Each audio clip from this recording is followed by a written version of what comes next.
반갑습니다. 맞춤형 화장품 조제관리사는 준이더. 맞춤형 화장품의 이해 오늘 들어갈 건데요. 맞춤형 화장품의 이해 마지막 단원입니다. 마지막 단원이고 지금 시험 기간이 크게 남지 않은 만큼 오늘은 따로 이전처럼 자료를 준비하진 않았고 빠르게 넘어가려고 합니다. 왜냐면 이전에 배웠던 내용이 중복되는 게 정말 많이 나오는 부분이기도 해요. 여기가 크게 어렵지 않을 거예요. 그리고 개인적으로 2단원이랑 2단원의 성분과 원료 여기가 외울 게 좀 많고 그 다음에 사용상의 제한 원료 이런 거 있죠. 4단원의 피부 생리학이라고 해야 되나요? 요거를 그런 부분이 외울 게 좀 있는데 제가 한편으로 생각을 하는 거는 지금 시험 치는 분들이 나름 잘 아신단 말이에요. 저는 그렇게 생각을 해요. 1회에도 특히 그랬지만 1회에 제 수업을 들으러 오신 분들은 뭐 아모레 재직 중이시거나 연구하시거나 품질 관리하시거나 이런 분들이 생각보다 좀 많이 있어가지고 이 사람들이 왜 내 걸 보고 있지? 이 생각을 좀 많이 했었거든요. 그러니까 시험 초반이라서 이 자격증에 대해서 알고 있다는 것만으로도 화장품에 평소에 관심이 많으셨거나 이 관련 계 종사자 혹은 대학을 다니거나 대학을 준비하거나 피부 공부를 하시거나 그런 분들이란 말이에요. 그래서 여기 오늘 피부 생리학 이 부분이 외울 게 많지만 그래도 크게 어렵지 않을 거라고 생각을 합니다. 저는 맞춤형 화장품의 개요부터 시작을 하거든요. 이 맞춤형 화장품은 무엇인가 하면 지금까지 100번도 넘었을 거예요. 200번은 말했지 않나. 맞춤형 화장품은 내용물에 내용물 넣거나 내용물에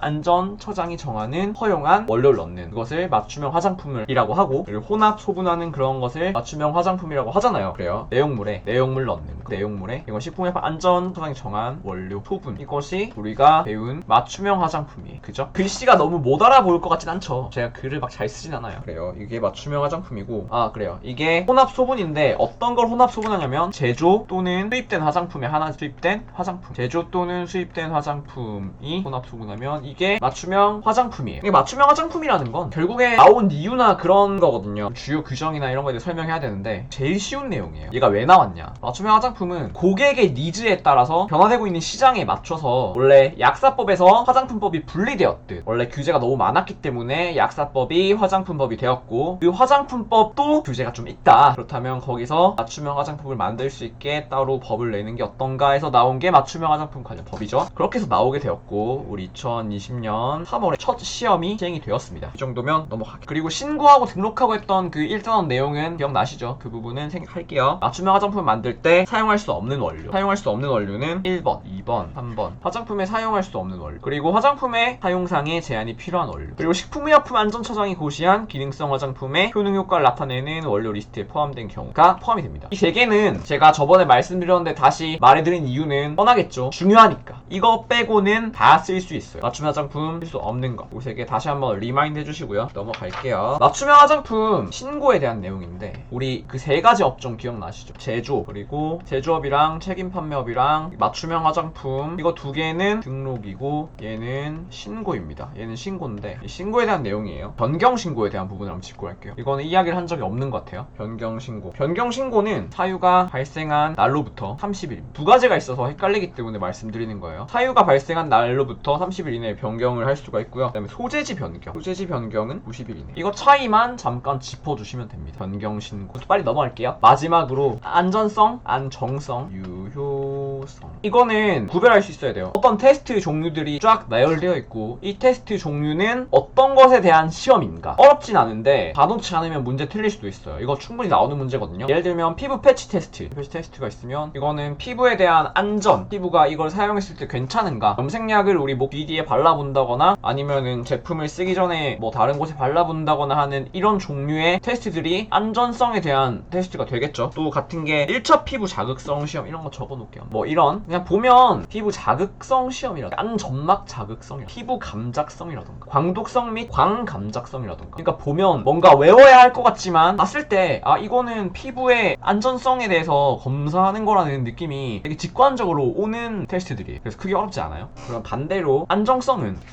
크게 어렵지 않죠. 예전에도 말씀드렸지만 안전성이라는 건 변하는 거 색이 변하거나 변취 냄새가 변하거나 변색 변취 변색이 변하거나 변색하거나 그리고 뭐 유수분이 분리되거나 이런 것들이 안정성이 좋지 않다라고 말을 하는데 그런 거예요. 그러면 온도 변화 시험 같은 것도 있을 거고 온도 변화에 얘가 얼마나 잘 견뎌내는가, pH가 어떻게 변하는 걸 견뎌내는가, 그런 내용이면 안정성에 관한 실험 내용인 거예요. 장기 보존 시험, 장기 보존 시험이 대표적이겠네. 가혹 시험. 이런 거 보시면 안정성에 대한 내용이라고 생각을 하시면 됩니다. 유효성은 우리가 알고 있는 미백 성분, 주름 개선 성분, 그런 각종 화장품의 성분들, 유효한 성분들이 있을 때 그 성분들이 나타나냐와 같은 시험이 이 유효성에 같은 시험이 되겠죠. 그리고 나머지 보기로 사용되는 뭐 환경성, 사용성 이런 것들이 보기로 나올 수가 있습니다. 그런 것도 한번 체크해 주시면 좋고요. 들으시는 도중에 너무 이해가 안 된다 싶은 거 있으면 바로 말씀해 주세요. 바로 말씀해 드릴게요. 자, 이제는 오늘의 백미, 4단원의 백미, 피부의 생리 구조를 들어갑니다. 피부의 생리 구조. 피부의 생리 구조를 들어가는데 옛날에 제가 적어놓은 걸 보고 하거든요. 옛날에 적어놓은 걸 보고 하는데 제가 무슨 생각으로 적었는지 잠깐 생각할 수도 있을 것 같아요. 그럴 수도 있으니까 양해를 부탁드릴게요. 우리가 진짜 기본적으로 제가 외워야 된다고 생각하는 게 있는데 그게 뭐냐면 우리가 피부가 이렇게 나눠져 있잖아요. 층이 여러 개. 층이 여러 개 나눠져 있는데 유극층, 기저층, 각질층, 투명층, 과립층 이런 것들이 있겠죠. 다들 그러실 거라고 믿고 있지만 얘네 순서가 헷갈리면 안 돼요. 절대로. 얘네 순서를 외우는 건 진짜 기본으로 깔고 가셔야 되거든요. 이게 순서가 지금 뭐 참여하실 겸 맨 밑에서부터 어떤 순서인지 한번 적어보시겠어요? 가장 기본이 되지만 모를 분이 있을 수도 있으니까 꼭 짚고 가야 되는 부분이죠. 지금 혹시 헷갈리시면 안 돼요. 진짜로 안 돼요. 헷갈리셔도 바로 나와야 됩니다. 아직은 모르셔도 괜찮아요. 근데 시험 칠 때는 이거 무조건 기본적으로 가장 기본으로 깔고 가야 되는 거거든요. 선홍님이랑 수진님이 말씀하셨듯이 기저, 유극, 과립, 각질 그 사이 투명. 투명층은 살짝 쩔이라고 생각을 하셔도 되니까 정말 기본입니다. 기저, 유극, 과립, 투명, 각질 이 말이 위협. 지금 각투과유기로 외우시는 분들도 있겠지만 뭐 저는 그냥 입에 붙도록 그냥 외웠거든요. 이거 고등학교 수준, 고등학교 1학년 공통과학 수준인 걸로 알거든요. 기저층, 유극, 과립, 투명, 각질입니다. 이 순서 무조건 다시 한번 강조하지만 외워주시고요. 이 순서에 대해서 이야기를 한번 갈게요. 맨 위가 각질층이에요. 우리가 각질이라고 하면은 열심히 여러분들이 스크럽도 하기도 하고 각질 일어나는 거 보고 각질이 일어나서 화장이 안 먹는다라고 생각도 하시니까 각질이 맨 위라는 건 정말 외우기 쉽습니다. 그리고 기저는 맨 밑에 있는 층인데요. 이 기저층 이름만 들어도 맨 밑에 있을 것 같은 기저층, 이 각질층과 기저층이 여기 표피에서 가장 중요합니다. 굳이 약간 중요도를 뽑자면 각질층과 기저층이 가장 중요해요. 우리가 여기서 이 기저층에서 각질층으로 올라가는 이 주기를 각화주기라고 하죠. 이 각화주기가 이게 28일이고 이런 건데 결국에는 핵심은 이거거든요. 그래서 이 중간에 다른 것들이 있지만 가장 중요한 건 이거라는. 자, 그러면 여기 기저층은 기출이었죠. 기출 문제. 우리가 기출 문제가 뭐가 나왔었냐면 아니다, 멜라노사이트가 나왔다. 맞죠? 멜라노사이트라고 안 할게요. 멜라닌 형성세포로 할게요. 멜라닌 형성세포와 멜라노점을 적는 단답형 문제가 나왔어요. 이 단답형 문제가 나왔는데 저는 확신합니다. 기저층이랑 각질층이 가장 중요하다고 생각하기 때문에 이 기저층에서 문제가 나왔으니까 다음은 각질층이에요, 여러분. 각질층에서 문제 나와요. 무조건 각질층 달달 외우고 있으세요. 여기서 문제 무조건 나옵니다. 자, 그러면 각질층에서 우리가 어떤 걸 외워야 될까요? 이 기저층에서 각질층까지 올라가는 아까 각화주기 뭐 28일이라고 하지만 플러스 마이너스 한 이틀, 3일 정도가 있겠죠. 이 각화주기는 28일이에요. 근데 이거는 문제 내기 굉장히 애매하다 생각해요. 이 28일이 정답은 아니거든요. 사람 따라 다를 수도 있고 28일 정답 그렇다고 이 각화주기에 대한 내용이 나올 수가 있고, 그죠? 여기 투명층은 다 필요 없습니다. 투명층의 키워드는 손과 발, 손바닥, 발바닥에 분포되어 있고 엘라이딘 이것만 보시면 돼요. 바로 넘어갈게요. 그 다음에 유극, 과립층도 여기가 뭐냐면 기저층에서 올라올 때 각화가 시작되는 게 과립층이에요. 과립층이 각화가 시작이 되고요. 각화가 시작이 되고 수분 저지막이 있어요. 여기도 나오는 거 있어요. 무조건 기저층이랑 유극층이랑 세포에 관한 문제가 나올 거예요. 진짜 무조건 나온다 이거는. 세포라고 하시면 여러분들이 지금 제가 100점이라고 생각하는 분들은 세포가 어떤 것들이 있고 어디에 위치해 있고 어떤 작용을 한다라는 개념이 잡혀 있으면 100점. 근데 어떤 것들이 있다. 근데 어떤 작용을 하지? 근데 어디에 위치해 있지? 이 정도만 되어 있어도 사실은 지금이면 충분히 할 수 있어요. 그래서 우리가 지금 이 세포에 대해서 알아야 될 건 어떤 세포가 어디에 위치하고 그 세포는 어떤 일을 하는가예요. 저는 사람들이 또 그걸 보면 달달 외우려고 한단 말이에요. 그럴 필요는 없고. 유극층은 층 자체에서는 이제 림프순환을 통해서 노폐물을 배출합니다. 림프순환을 통해 노폐물 배출. 근데 저는 이 내용이 중요하다고 생각하진 않아요. 왜냐면 오히려 림프관이랑 헷갈릴 수도 있고. 유극층에서 하시면 랑게란스 세포를 떠올리셔야 됩니다. 유극층 랑게르안스 세포. 처음에 아마 들었을 때는 여러분들이 이름이 굉장히 낯설었겠지만 지금은 공부를 꽤 많이 하신 상태이기 때문에 굉장히 친숙하셔야 됩니다. 친숙한 상태이셔야 돼요. 얘가 뭘 하는지 알고 있으셔야 되고요. 면역. 뭐 얘가 뭐 어떻게 작용을 하고 이런 것보다는 그냥 이제 면역과 관련되어 있다라는 걸 생각을 하시면 됩니다. 그리고 이것만 확실하게 외우고 있으면 다른 것들 외우기 쉬워요. 유극층에 랑게란스 세포가 있고 면역을 담당한다. 저는 이 유극층이랑 랑게란스 세포는 약간 당연하게 외우고 있어서 헷갈리진 않았는데, 여러분들이 생각하기에 만약에 이 중에서 한 개만 외우고 있어야 된다면 저는 이거라 생각해요. 유극, 랑게란스. 왜냐면 그러면 다른 것들은 오히려 좀 정리가 쉽거든요.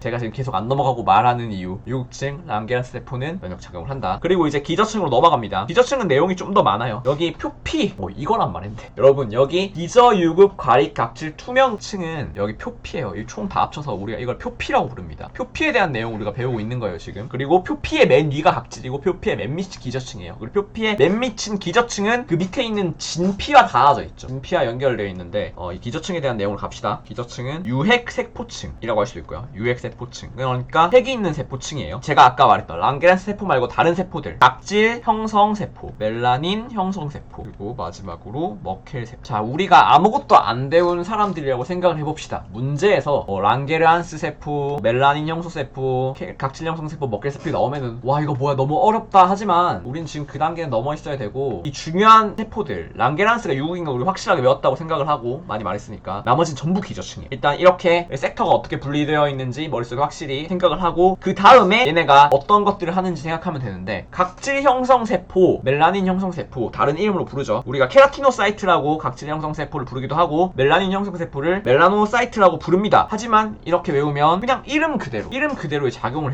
해요. 머켈세포 말씀드릴게요. 각질 형성세포는 각질을 형성하고, 멜라닌 형성세포는 멜라닌을 형성하고, 머켈세포는 우리 촉각과 관련되어 있습니다. 얘는 따로 적진 않을게요. 그러고 이제 멜라닌 형성세포, 여기서 멜라노좀 같은 내용이 나오는 건데, 이게 굉장히 약간 압축한 내용? 이 정도? 지금 제가 나올 것 같은 내용은 다시 한번 정리를 해드리면 세포에 대한 부분이 나올 것 같고, 각질을 한 번 더 정리해드릴게요. 두 개가 중요한데 각질층은 아직 기출이 안 됐으니까. 각질층의 특징에 대해. 각질층은 피부 최외곽에 위치합니다. 최외곽의 위치. 이런 것들이 보기에 나올 수도 있겠죠. 이런 보기는 정말 쉽게 맞추셔야 되고, 그 다음에 수분 손실을 막아주고요. 수분 손실을 막아주고, 그 다음에 피부를 보호해줍니다. 어떤 걸로? 자극과 세균으로부터 보호해줍니다. 각화주기가 28일이라는 거. 이게 각질층의 특징인데, 각질층은 여러분들이 굉장히 많이 들어봤겠지만 벽돌 구조에 대해서 많이 들어보셨죠? 벽돌 구조를 많이 들어보셨을 텐데, 여기 벽돌이 있고 사이사이에 벽돌과 시멘트 구조라고 들어보셨잖아요. 이걸 우리가 뭐라고 해요? 이걸 우리는 피부 장벽이라고 합니다. 다른 말로는 유수분 밸런스라고 하죠. 그리고 정말 쉽게 설명하면 땀과 피지, 이렇게 설명할 수가 있어요. 이게 각질이에요. 그리고 우리 화장품은 뭐예요? 화장품은 이 피부 장벽과 이 라멜라 구조가 올바르지 않을 때, 이 피지가 제대로 분비되지 않을 때 이 피지를 대신해주는 그런 아이들을 발라주는 게 화장품의 목적 중에 하나일 수도 있어요. 이걸 세라마이드라고 치면 그냥 세라마이드가 부족하면 세라마이드를 발라준다던가, 이런 그런 정말 이 화장품의 기초가 되는 내용이에요. 기초가 되는 내용입니다. 추가로 할 말은 없겠죠. 이 피부 장벽에 대한 이야기를 했고요.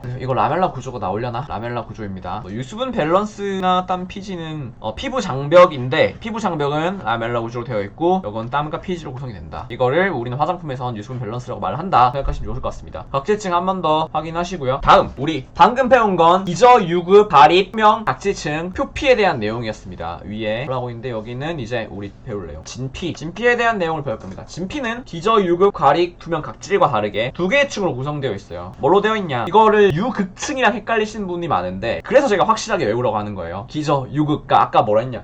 각투과육이라고 하셨잖아요. 그러면 유두층이랑 유극층이랑 헷갈릴 수 있다고 저는 생각을 해요. 그래서 저는 기저, 유급, 발입, 투명, 각질로 외우는 걸 추천합니다. 유두층과 왕상층이 있어요. 그래요, 여러분들 잘하시네요. 훌륭합니다. 유두층과 망상층이 있는데, 이 유두층은 유두라고 하시면 가슴에 있는 유두를 생각할 수도 있잖아요. 그러니까 딱 모양 자체가 떠올라요. 이게 진피에 있는 유두층도 있고 나중에 모발에서도 유두란 말이 나오거든요. 근데 역할은 비슷해요. 여기가 모세혈관, 그리고 보세요, 이 위에 뭐예요? 이 위에 기저층이죠. 기저층으로 여기 산소랑 영양 공급을 하는 곳이에요, 유두층이. 모세혈관이랑 그다음에 신경 등이 있어요. 신경 같은 것들이 있어요. 존재하는 층입니다. 근데 내가 이렇게 반반 그려놨지만 사실 진피에서 유두층은 그렇게 크게 많지 않고, 사실은 망상층이 진피의 대부분을 차지해요. 망상층이 진피의 대부분을 차지. 진피하면 어떤 게 떠올라요, 여러분들은? 진피하면 어떤 게 떠오르시나요? 저는 활력이 떠오르고 콜라겐, 엘라스틴, 약간 이런 느낌이 좀 많이 떠오르거든요. 유두망상층, 섬유화세포, 교원섬유. 그렇죠. 여기 유두층에 대해서는 간단하게 기저층으로 영양을 공급하고 그런 내용으로 갔고, 망상층은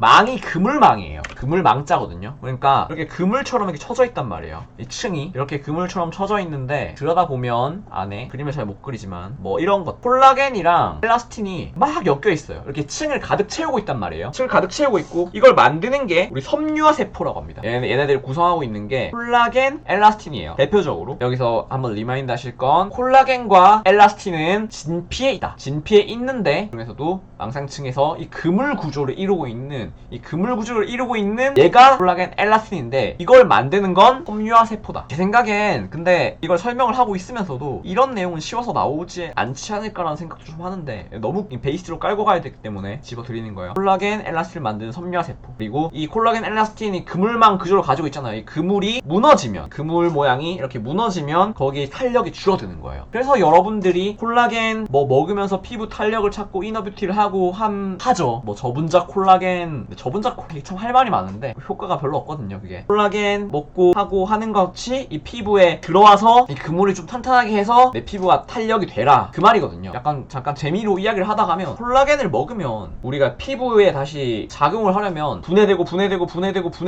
다시 돌아가야 되는데 피부란 건 신체의 최외곽이거든요. 그래서 먹어서 사실 피부에 효과를 보기는 참 어려워요. 그래서 참 많이 드시더라고요. 그 저분자 콜라겐 이런 거. 저분자 콜라겐도 그런 게 없거든요. 저분자 콜라겐은 펩타이드예요. 하여튼 그런데 방금 내용은 중요하지 않고 콜라겐, 엘라스틴 있고 그걸 만드는 건 섬유화세포고 다른 세포들이 있습니다. 다른 세포들 이거는 조금 중요도가 살짝 낮으니까 색깔 바꿀게요. 섬유화세포는 중요하고 비만세포, 내식세포가 있습니다. 비만세포는 비만이 되는 세포는 아니고요. 염증 반응과 관련이 있어요. 망상층 그물 모양이라고 말씀드렸고, 그리고 여기 지금 아무래도 망상층에 대한 이야기를 많이 할 수밖에 없는 게 진피의 대부분을 차지하거든요. 콜라겐, 엘라스틴, 섬유화세포 이야기를 했고, 그리고 나머지 세포, 대식세포, 비만세포 이야기도 말씀드렸습니다. 그리고 여기에 존재하는 게 또 다음 내용이랑 이어지는데 여기에 피지선, 한선 이 부분이거든요. 다시 설명드릴게요. 콜라겐이랑 엘라스틴 있고 이걸 만드는 건 섬유화세포, 그리고 다른 세포는 대식세포랑 비만세포가 있다는 거, 이 정도 넘어가시면 되고요. 진피는 이 정도만 말씀드리면 될 것 같고, 아까 뭐라고 했어요 또. 그리고 그 마지막에 밑에 있는 건 피하 지방층입니다. 이렇게 있어요. 여기 근육이 있으려나? 자, 그럼 진짜 빨리 한번 더 집을게요. 기저, 유극, 발입, 수명, 각질층으로 이루어진 표피세포 밑에 진피가 있는데 그 진피 기저층과 마주하는 거는 유두층입니다. 유두층이 왜냐면은 여기 저희 그 유두와 마찬가지로 돌기 모양으로 되어 있기 때문에 이렇게 영양을 공급한다고 생각하시면 좋아요. 그러면 바로 기저층 밑에 있는 건 유두층이란 게 여기 쉽겠죠. 그런데 하지만 진피의 대부분은 망상층으로 되어 있어요. 망상층으로 되어 있는데 그 망상층에는 우리 그물 모양으로 되어 있는 콜라겐과 엘라스틴이 우리 탄력을 채워주고 있습니다. 그리고 그 탄력을 채워주는 건 섬유화 세포에서 만들어 나와요. 그리고 다른 세포가 존재하는데 그게 비만세포, 대식세포 등이 있습니다. 그리고 이 진피에 또 피지선, 한선 같은 내용은 뒤에서 할 거고요. 그리고 마지막에 밑에 있는 피하지방층. 피하지방층은 별 내용이 없거든요. 피하지방층은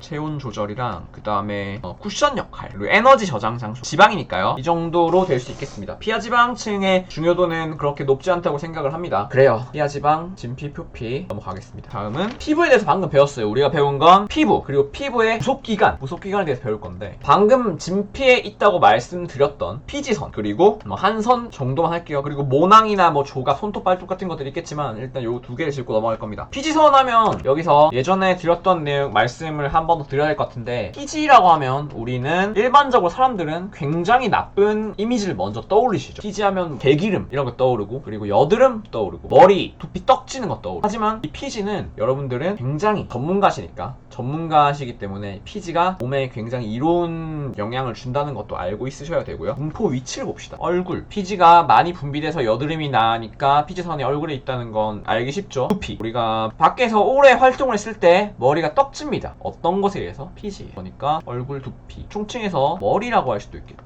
가슴, 주로 이런 곳에 위치하고 있고요. 아까 말씀드린 대로 피지가 나쁜 역할을 하는 게 아니고 피부 장벽에도 역할을 한다. 그리고 뭐 추가적으로 좀 깊게 파고 들어가면 뭐 얘네가 뭐 해충을 쫓아내는 역할을 하니 뭐니 그런 것들이 있지만, 까지는 보기 한 게 나올까요? 들어갈 필요가 없을 것 같고요. 피부의 부속기관 이어서 하겠습니다. 피지선은 이 정도로 하고, 그 다음은 생각보다 다른 분들이 좀 헷갈리시는 부분, 한선이에요. 한선. 저는 그냥 땀샘이라고 말하고 싶은데 아무래도 한선이라고, 한선 혹은 땀샘. 자, 에크린선, 아포크린선 헷갈리시는 분 제가 집중하세요. 이거 절대 안 헷갈리게 해드릴게요. 저는 어떻게 해보냐면 에크린선, 아포크린선이잖아요. 그냥 뭐 에아포크린선이라고 해요. 이게 에아포가 약간 뭐라 해야 되냐, 그 애플 발음이랑 비슷하잖아요. 그래서 그냥 에아포크린선이라고 외우고 그냥 에아포에서 딱 끊으면 에크린선, 아포크린선이에요. 자, 그러면 여기 에크린선과 아포크린선의 특징에 대해서 외울 건데, 여러분들 모공이 크면 약간 마음이 아프죠. 모공이 이렇게 커져 있으면. 그러니까 모공이 크면 아파요. 아포. 그래서 모공. 그리고 모공이 큰 게 뭐예요? 대안선이라고 해요. 약간 이런 식으로 야매로였거든요. 모공이 크면 마음이 아프니까 아포. 크다 대안선. 그리고 당연히 작은 건 소안선. 안 되죠. 모공이 아니니까 한공에서 나오. 모공이 크면 마음이 아프단 말이에요. 그래서 나중에 시험 칠 때 아포크린선, 소안선 헷갈릴 수 있단 말이에요. 긴장하면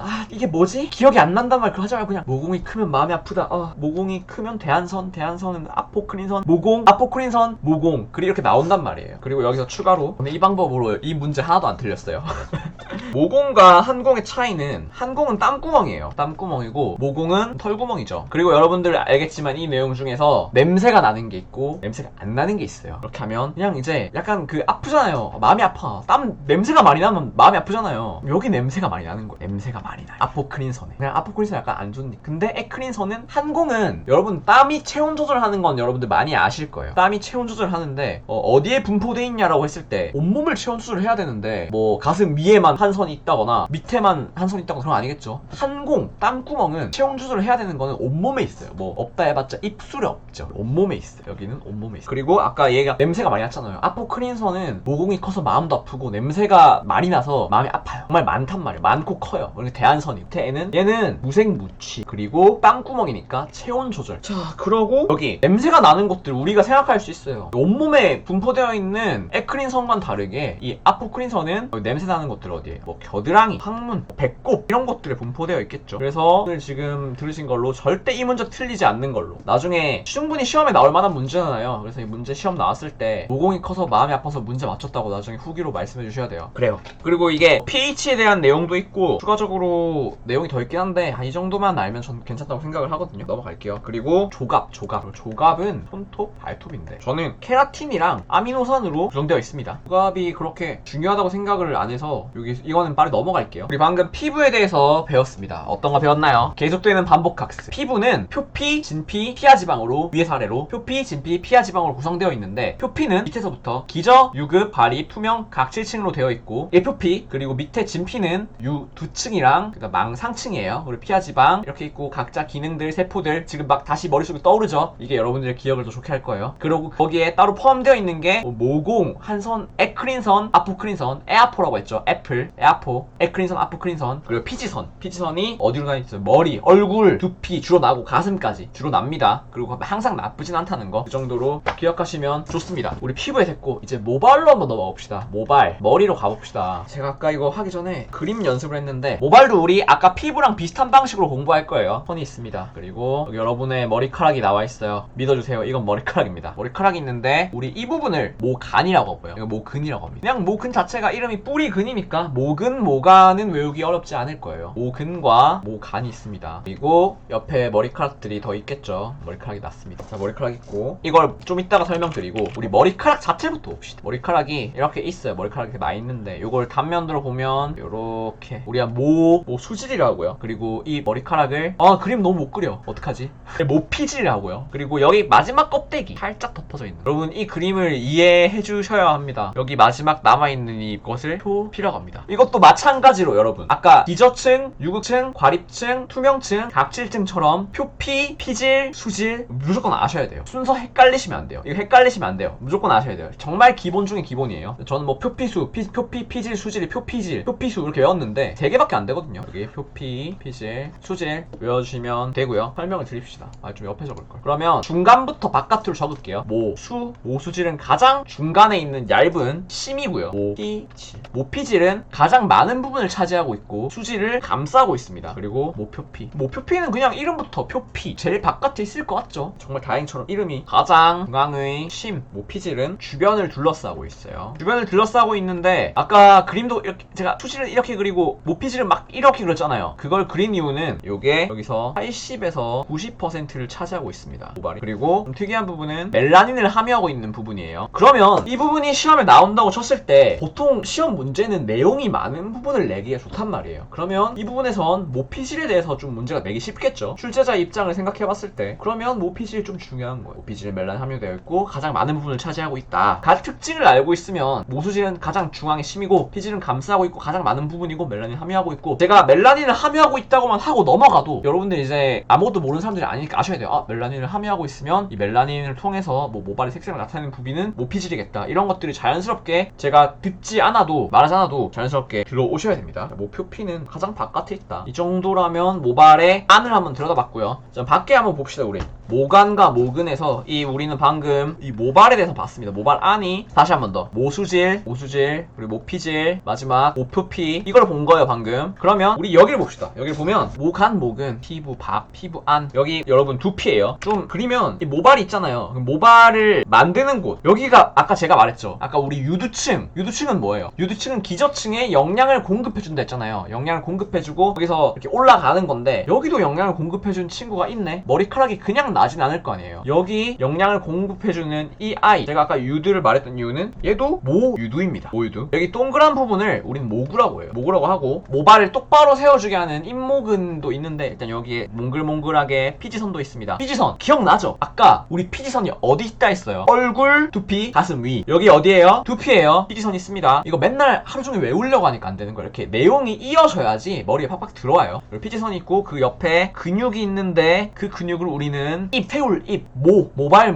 근육, 모발을 세워주는 근육, 잇모근이라고 합니다. 뭐 이 정도면 됐고, 피지선에 잇모근은 모발 세워주는 거라 했죠. 피지선은 피지 나오는 거고, 모유두는 아까 말했던 영양 공급, 얘가 모발을 자라게 해주는 거예요. 다른 내용은 좀 뒤에 할 거지만. 그리고 진피 유두층이랑 이어서 생각하시면 진피 유두층이 어떤 역할을 하는지도 여러분 다시 리마인드가 되실 거고요. 모구는 이 동그란 부분을 모구라고 하고, 사실 저 다른 내용이 있지만 이 정도만 아시면 될 거라고 생각을 하고, 그래요. 이 정도. 그리고 이걸 설명해 드릴게요. 이 모유두, 이 여기 좀 중요해요. 이 모유두를 둘러싸고 있는 세포가 있는데, 이걸 우리는 모모세포라고 합니다. 이 모모세포가 있는데, 이 모모세포, 이 모발의 주성분은 케라틴이에요. 모발의 주성분은 케라틴인데, 여기서도 그 우리가 좀 공부를 조금만 더 깊게 하면 이 이단원이랑도 연결되고 굉장히 재밌는 내용이 많아요. 뭐 케라틴 있고, 그리고 이제 우리 치오 글라이콜릭 애시드 염색하는 것들 있잖아요. 그런 것들이 어떤 작용을 하고, 이렇게 들으면 상당히 재밌는데, 나중에 공부 끝나고 혼자서 공부 더 해보고 싶을 때 이런 내용도 하면 상당히 재밌어요. 그 모모세포가 있습니다. 이 모모세포는 이 모발의 주성분이 케라틴이었잖아요. 이 케라틴을 만들어줘요. 그리고 이 케라틴 중에서 가장 많은 퍼센테이지로 함유되어 있는 게 시스틴입니다. 이거 참고해주시고, 이 모모세포는 케라틴을 만들어요. 자, 뭐라 했어요? 모유두가 제가 모발을 자라게 한다 했잖아요. 근데 정확히는 모유두에 있는 모모세포가 모발을 자라게 하는 거예요. 자, 그러면 질문. 여러분, 모유두가 이 모발이랑 분리가 되면 모발은 어떻게 될까요? 상식적. 모발은 모유두에서 나오는 모모세포가 케라틴을 만들어서 자란다고 했잖아요. 그러면 이 모유두가 모발이랑 분리가 되면 어떻게 될까요? 그쵸? 일단은 이렇게 탈모라고 하신 분도 있고 폐화기라고 하신 분도 있고 그래요. 앞에 내용을 다 알고 계시네. 그러면 그 둘 다 맞아요.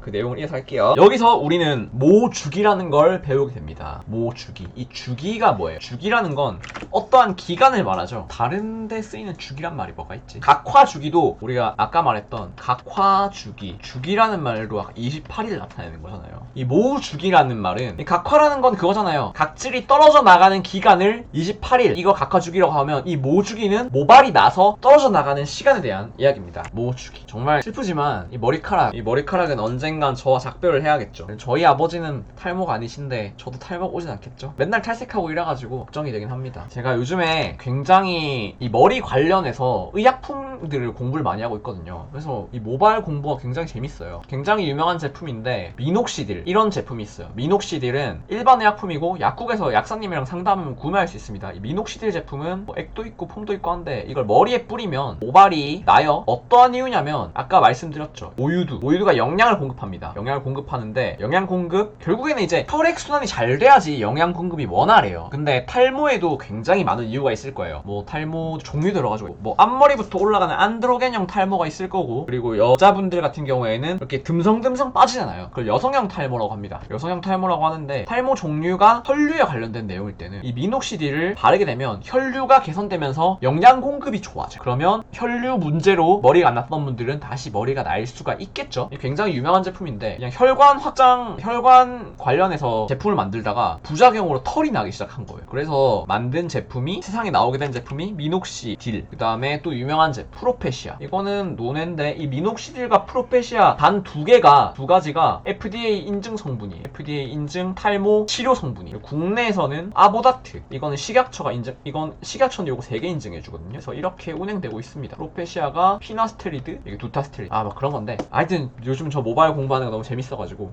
모주기에 대해서 이야기를 할 건데, 이렇게 모주기나 이런 것들에 대해서 잘 알고 있으면 우리가 나중에 다른 분들에 대해서 설명할 수도 있겠죠. 물론 그런 것들은 피부과 전문의들이 더 잘 하겠지만 모주기는 크게 어렵지 않아요. 성장기, 퇴화기, 그리고 휴지기가 있는데 선홍님이 말씀해 주신 것처럼 3, 6년, 2에서 몇 개월 정도, 그게 크게 중요하진 않아요. 왜 Y? 사람마다 다르거든요. 그걸 어떻게 알아? 성장기, 심지어 이거는 남녀도 달라요. 그러니까 기본적으로 남자는 머리가 짧고 여자는 머리가 길다라는 게 뭐 사회적인 그런 관습에 의한 것도 있겠지만 기본적으로 여자가 성장기가 깁니다. 그래서 한 뭐 3에서 6년이라고 많이 하는데, 뭐 예를 들면 이거는 뭐 정답은 아니고 남자가 3에서 4년이라면 여자는 4에서 6년일 수도 있어요. 그러니까 성별에 따라서 다르고, 성장기에서 핵심은 얘네가 모발의 80에서 90%라는 거예요. 우리 모발의 대부분은 지금 성장기 상태에 있습니다. 머리가 몇 센치씩 자라고 있죠. 우리 자고 일어나면 머리가 자란 걸 느끼죠. 근데 요즘은 머리가 너무 빨리 자라는 것 같기도 하고 그래요. 그리고 퇴화기는 1에서 2%, 휴지기는 한 10%, 그리고 뭐 15%. 자, 이게 정답이 아니고 여러분, 이거 퍼센테이지 외울 필요 없어요. 외우면은 안 돼요. 요게 정상인 이해를 하셔야 돼요. 그러면 성장기에 있는 모발이 한